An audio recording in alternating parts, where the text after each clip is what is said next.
So I think this is an interesting story about thinking of architecture in an out-of-the-box fashion. So NVIDIA and Pulte Group are helping this startup put mini data centers on homes. So this is an interesting idea here, right? So they're trying to build out all of these AI data centers. And obviously, we don't have nearly enough AI data centers. But there's a whole bunch of problems with the data centers beyond actually building them out. There's things like power, actual electricity, permitting, again, the build outs and all that kind of thing. And so one of the questions you have to be thinking about as a technology professional is essentially how do you get around resource constraints, right? Building a new power plant takes a lot of time, takes a lot of money. So one of the questions is can you build your infrastructure? Can you build your architecture in such a way that they don't have to build, brand new power plants, that type of deal? So basically what's going on here is this idea of what if you put a data center in a box? So basically what if you essentially had like an AI data center in about the space of my table here when it's fully raised, and about that space. And then what you could do is you could literally just suction cup it essentially to new houses or suction cup it to commercial properties. So you could have a highly distributed data center. Right, the idea, it has all the GPUs, has all the processing, all of that kind of stuff in there. It's doing its deal. The nice part is then you don't have to create new power plants to be able to put these things online. There should be enough power in those particular areas. And if there's a disaster, right, if you have this, fully distributed, essentially AI infrastructure, even if a hurricane comes through or even if a tornado comes through, it'll only wipe out a certain percentage of your servers online. So basically, you should more or less never have to worry about a catastrophic failure where everything goes down. You just have a limited failure. Okay, 20% of our AI capacity goes offline. Even 50% of the AI capacity goes offline.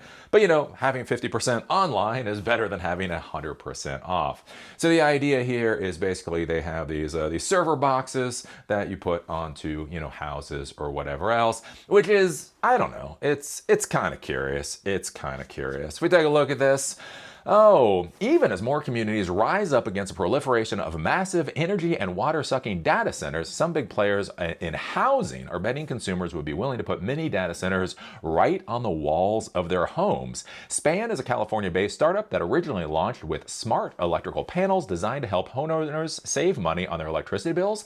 Now, with the help of NVIDIA, it has come up with something new: small fractional data centers, or nodes, called XFRA units that can be put on the side of residential homes and small commercial businesses. The idea is to take advantage of unused electrical capacity on local grids, which the SPAN smart panels can pinpoint. The rapid growth of AI has strained power grids nationwide, blase blase. A network of these nodes communicating with each other across the country is the equivalent of a small to mid-sized traditional data center, which could either augment an existing center or negate the need to build a new one, SPAN says. Hyperscalers and AI cloud providers just tap into the network as they would a traditional data center. The small white XFRA boxes with the hardware inside are put outside of the homes alongside regular HVAC and electrical systems.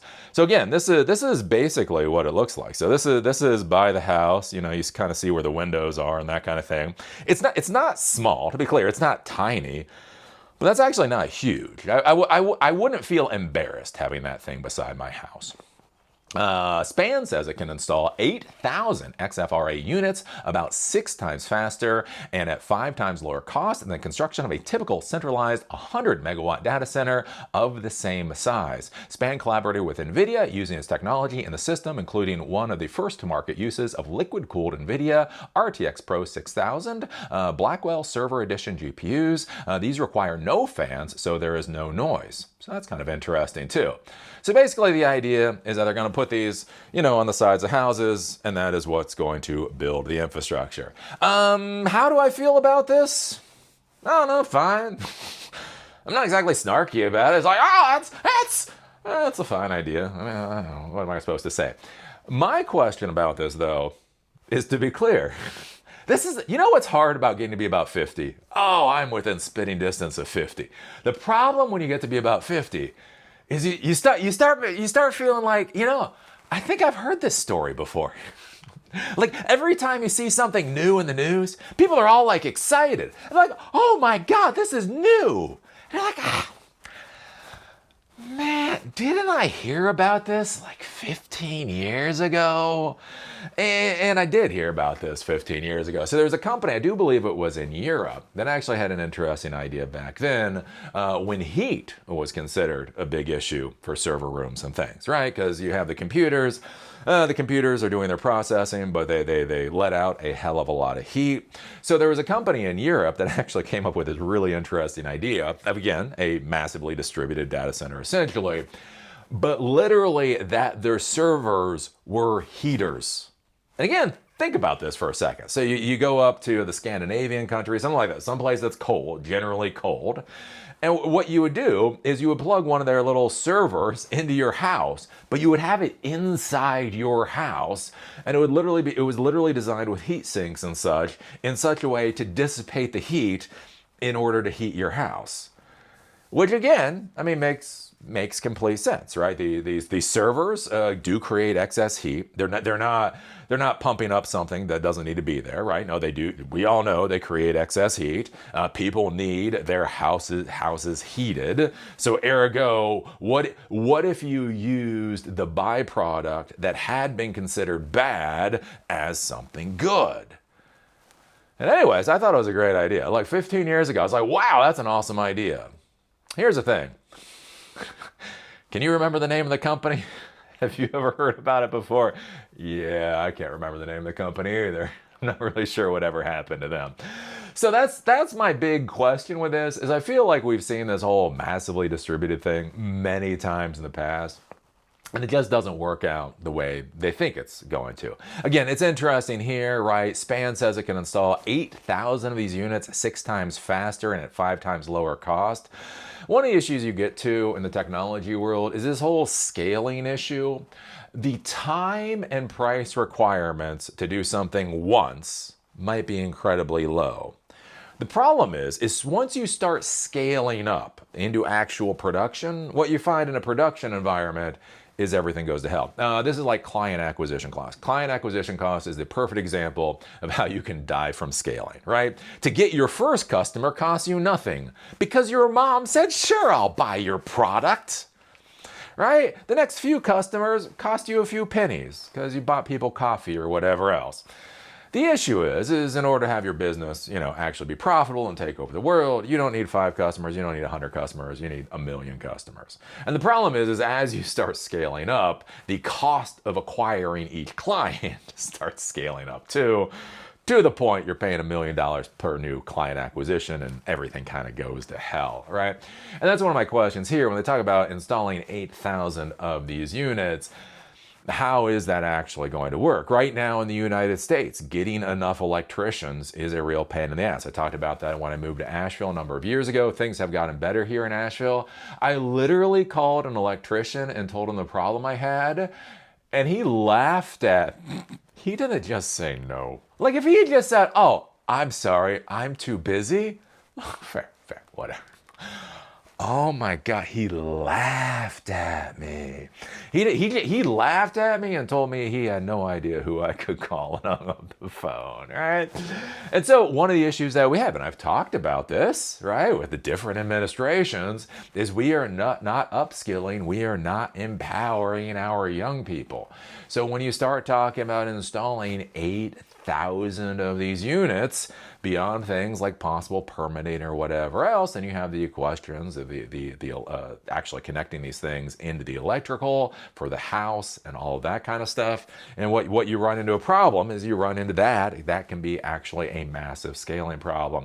The other thing too with this whole massively distributed systems, they've been pushing this since, again, blockchain, it's massively distributed.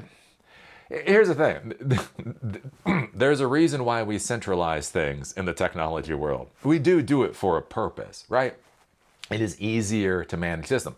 Again, things like maintenance. right? Technology fails.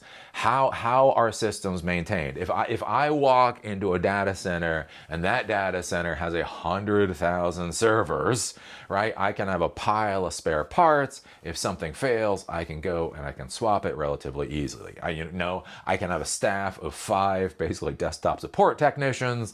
We get an SNMP alert on that particular server. You go, you power it down, you futz with the hardware, you shove it back into the rack, and away you go. What happens when that server goes down and it's not in the data center? It's half an hour away or an hour away.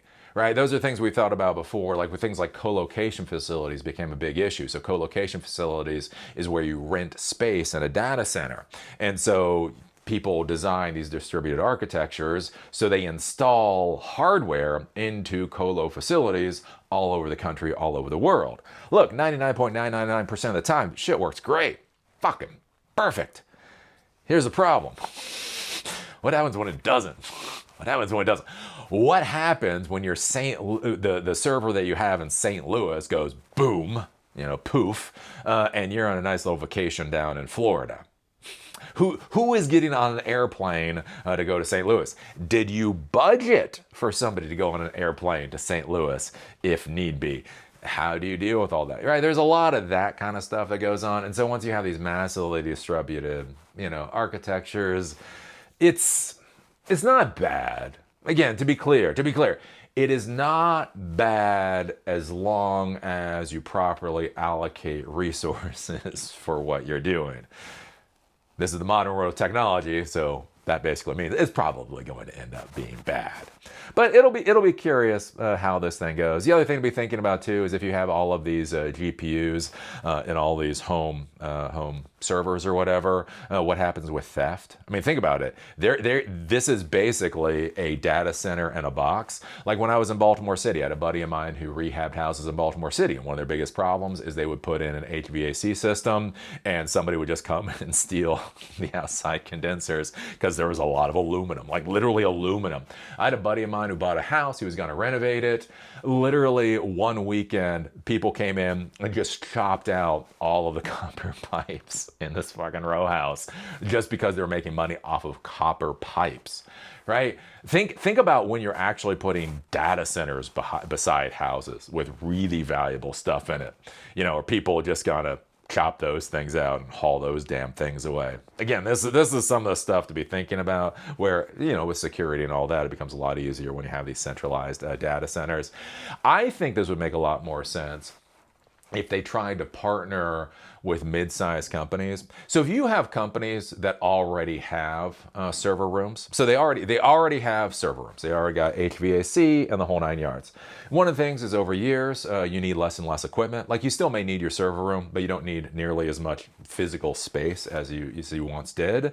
So I would bet you there are a lot of mid-sized businesses out there that have space for entire racks or possibly multiple racks within their server room. So HVAC, environmental control, relatively secure facility, the whole 9 yards. I would argue it would seem like it would make more sense to partner with those types of people, essentially come in like, back in the day, VMware and Cisco, they came up with these things called vBlocks. I don't know if vBlocks are still around. Kind of cool, right? When virtualization was new and cloud infrastructure was still pretty new. The problem is you need a lot of different hardware. Like not only did you need the servers, so you needed the servers, plus you needed the SANs, plus you needed the networking equipment, and you had to spec everything out properly so everything worked well together. So they came up with this concept of vBlocks, and what vBlocks were entire server racks. Like you would just buy a rack of equipment to solve your problem. And in that would be your servers and your SAN and your networking equipment and the rest of that. And so what I would think about with this is almost like co-location for vBlocks. Like we will ship in 1 or 2 racks of this equipment, we'll install it into your server room, and then we'll walk away. I think that makes a hell of a lot more sense than suction cupping these damn things to the sides of houses. Like, yeah, that's probably where I would go. But anyways, I'm just a guy screaming into a camera, in his basement. So what do you think about this? What do you think about this company called SPAN putting these XFRA boxes on the sides of houses and small businesses? Basically where like your HVAC unit would go. What do you think about this from an architecture standpoint? What do you think about this from like a maintenance and all that kind of standpoint? I don't know. Put your thoughts down below. Do remember these episodes are now on Spotify and on Apple Podcast. There are links in the doobly-doo if you want to get these episodes that way. And with that, see y'all later.